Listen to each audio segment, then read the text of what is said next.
Feedback.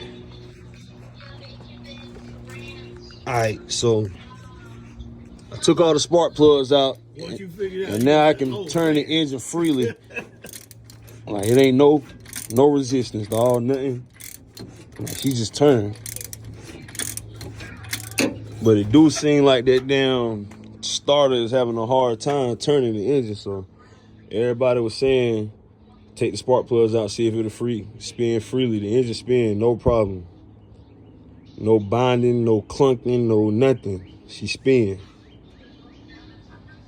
So I did that, checked that off the list.